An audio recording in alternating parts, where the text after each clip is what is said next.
Bonjour tout le monde, j'espère que vous allez bien. Aujourd'hui, je m'inspire du théâtre pour vous inspirer, vous aussi, je l'espère. J'ai été voir le super spectacle d'Émilie Perrault intitulé La suspension consentie de l'incrédulité. Je vous amène en fait à ce moment-ci là, du spectacle. Ça doit faire à peu près 90 secondes que le spectacle est commencé.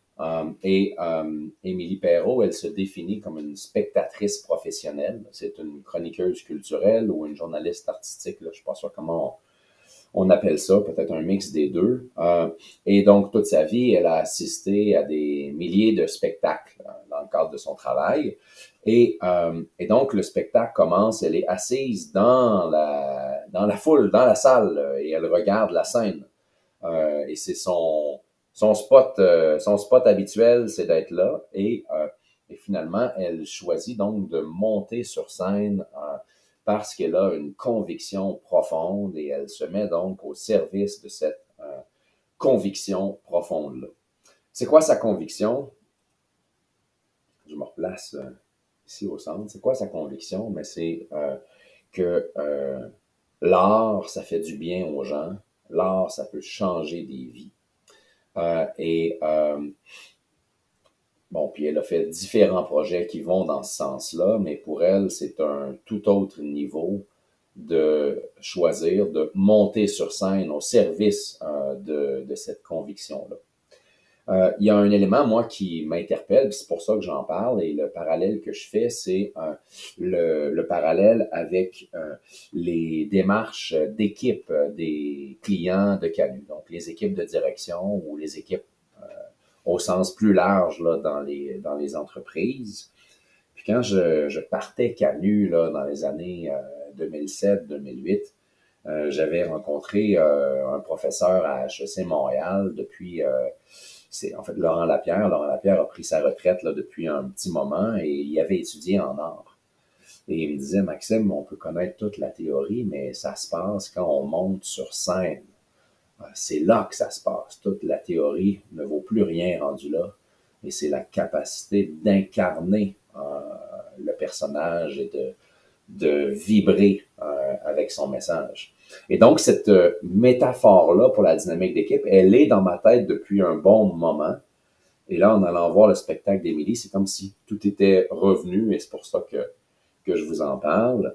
Euh, et donc, passer de la chaise à la scène, eh bien, à mon avis, ça se fait dans toutes les démarches de développement d'équipe.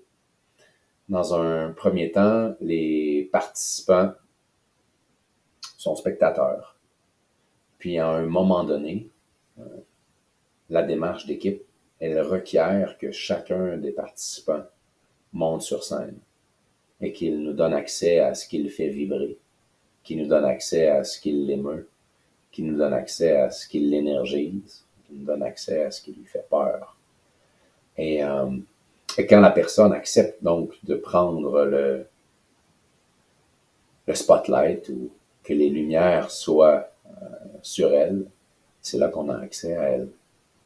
Et, euh, et donc, il y a cet élément-là, donc la nécessité d'accepter d'entrer en scène. C'est au cœur des démarches d'équipe. Euh, c'est principalement ça, le message que j'avais envie de vous transmettre aujourd'hui. Mais il y a aussi le titre. Tu sais, quel drôle de titre, hein, la suspension consentie de l'incrédulité. Euh, mais oui, en fait, si on peut être, si on peut suspendre son incrédulité, on a accès à l'émerveillement.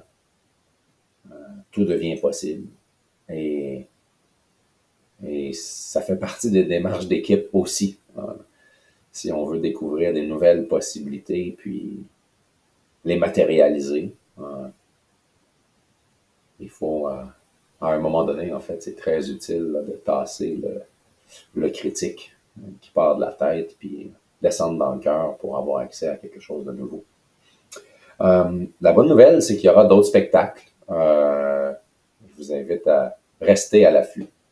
C'est une magnifique soirée. Voilà, merci.